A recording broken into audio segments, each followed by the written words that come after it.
అందరికీ నమస్కారం. నేను స్వరూప పొట్లపల్లి. హీరో రాజ్ తరుణ్ లావణ్య ఎపిసోడ్ ఇప్పుడు టాలీవుడ్ లో హాట్ టాపిక్ గా మారింది. 11 years తనతో రిలేషన్షిప్ లో ఉండి ఇప్పుడు రాజ్ తరుణ్ తనను మోసం చేశాడని హైదరాబాద్ లోని నర్సింగి పిఎస్ లో లావణ్య కంప్లైంట్ ఇచ్చారు. ఇటు చూస్తేనేమో రాజ్ తరుణ్ కూడా అదే రేంజ్ లో ఆమెకి కౌంటర్ ఇస్తున్నాడు. తను డ్రగ్స్ తీసుకోవడం వల్ల తనకు దూరంగా ఉంటున్నానని, పైగా ఆమె మీద అనేక రకాలైన కేసులు కూడా ఉన్నాయని చెప్పుకొస్తున్నాడు. వాటితో పాటు అనేక రకాలైన ఎలిగేషన్స్ కూడా రాజ్ తరుణ్ చేస్తున్నారు. పైగా లీగల్ గానే ఆమెతో ఫైట్ చేస్తానని కూడా అన్నారు. ప్రస్తుతం నాతో పాటు సీనియర్ జర్నలిస్ట్ జగదేవ్ ఉన్నారు. ఆయనతో మాట్లాడి అసలు రాజ్ తరుణ్ ఎపిసోడ్ కి సంబంధించి అనేక ఇంట్రెస్టింగ్ అండ్ సెన్సేషనల్ విషయాలు తెలుసుకుందాం. హలో జగదేవ్ గారు, ఎలా ఉన్నారు? బాగున్నాను. మనకి ఇష్టమైన వ్యక్తి ఇంకొకళ్ళతో ఉంటే మాత్రం అస్సలు ఒప్పుకునే ప్రశ్న. అవును.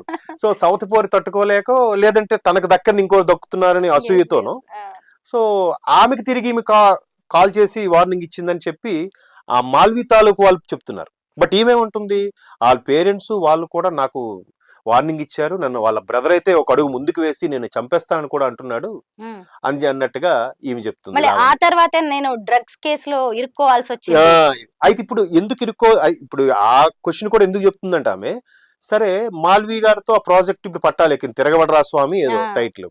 సో ఆ తిరగబడ్రా స్వామి ఏ ముహూర్తంలో స్టార్ట్ అయిందో రాజ్ తరుణ్ ఆమె తిరగబడ్డాడు అన్నట్టుగా ఈమె వాపోతుంది. సో ఈ ప్రాజెక్ట్ అంతా రన్ అయినప్పుడు 7 నెలలు తమరు ఏం చేశారు అని అంటే, డ్రగ్స్ లో అనుకోకుండా ఇరుక్కున్నాను, ఆ ఇరుక్కోవడానికి కారణం కూడా రాజ్ తరుణ్ అని చెప్తుంది ఆమె. అవును, 45 days జైల్లో కూడా ఉండొచ్చిందండి. 43 days అవన్నీ వచ్చిన తర్వాత ఇప్పుడు రాజ్ తరుణ్ ని మళ్ళీ లాగడం. ఇక్కడ రాజ్ తరుణ్ కూడా ఒక క్లారిటీ ఇచ్చాడు, 2017 తర్వాత ఆమెతో నాకు ఫిజికల్ రిలేషన్ అనేది కూడా లేదు అని.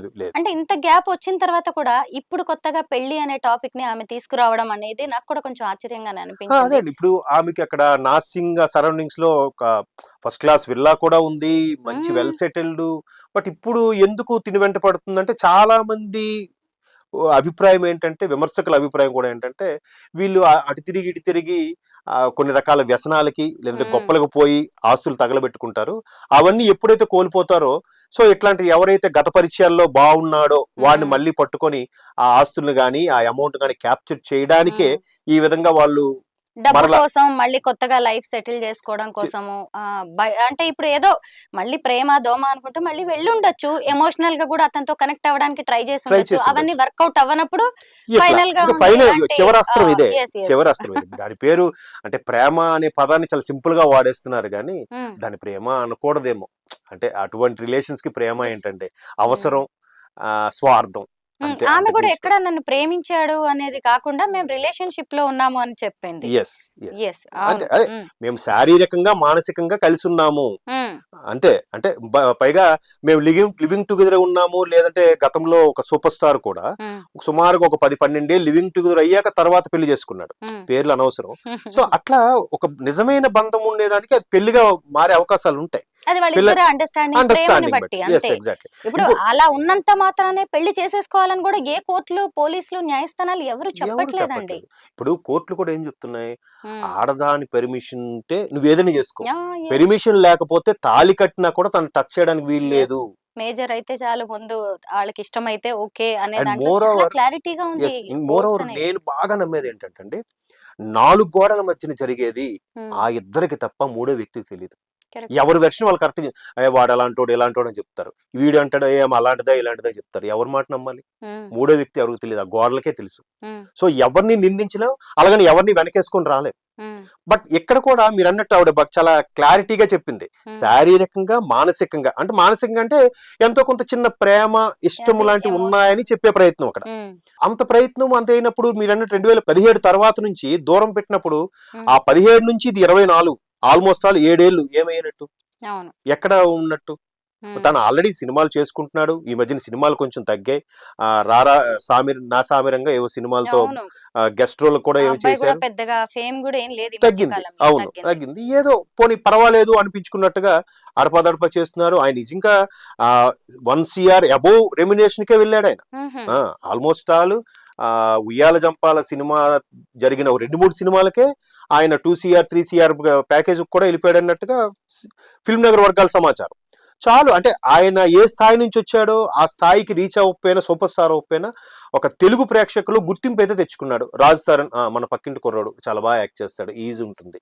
ఓకే, కుర్రోడు లాగా అంటే యంగ్ హీరోలు కాలేజ్ స్టూడెంట్స్ క్యారెక్టర్లకి బాగా సూట్ అవుతాడు అనే స్థాయిలో ఒక గుర్తింపు తెచ్చుకున్నాడు. ఆయన వచ్చిన స్థాయికి ఈ రోజు ఆయన తీసుకుంటున్న రెమ్యునరేషన్ స్థాయికి నిజంగా చెప్పాలంటే సూపర్, వెల్ సెటిల్డ్. సో అట్లాంటప్పుడు ఇలాంటి అమ్మాయి ఇబ్బందులు ఉన్నప్పుడు ఇంకా ఆమెకున్న కాంటాక్ట్స్ ఒకసారి చూసుకుంటారు కదా. మేబీ రాజస్థాన్ కూడా అరే ఎందుకులే, ఇవాళ రేపు సోషల్ మీడియా వచ్చాక చాలా మంది భయపడుతున్నారు కూడా. అవునండి. అంటే ఎందుకు భయపడుతున్నారంటే ఏది నిజమో ఏది అబద్ధం కూడా తెలియని పరిస్థితి అయిపోయింది. మీరు అబ్జర్వ్ చేశారు లేదో, అదే నిన్నే రాజస్థాన్ న్యూస్ చూశాను రా, నిజమేనా అది, నిజమేనా అది అని ఒక సాధారణ ప్రేక్షకుడు అడగాల్సిన పరిస్థితి సోషల్ మీడియాలో వచ్చింది. అది ఎలక్ట్రానిక్ అని నమ్మే పరిస్థితి లేదు. అదే ఎలక్ట్రానిక్ మీడియా, ప్రింట్ మీడియా అనుకోండి, వచ్చిందంటే వాడు పక్కాగా ఆ సిఐఓ లేదంటే అక్కడ ఉన్న ప్రూఫ్ ఏదో ప్రింట్ చేసి పెట్టి చూపిస్తారు, శాటిలైట్ ఛానల్లోనో లేదంటే పేపర్ లో ప్రింట్ వచ్చినప్పుడు. సోషల్ మీడియా వచ్చాక అవునరా నేను చూశాను, నిజమేనా అది, ఆ అమ్మాయి ఎవరికో చీట్ చేశాడంట కదా అంట కదా, చేశాడు అని అనరు, చేశాడంట కదా నిజమేనా, అట్లా అయిపోయింది సోషల్ మీడియా అంటే. నిజంగా టాటాలే ఎగ్జాక్ట్లీ.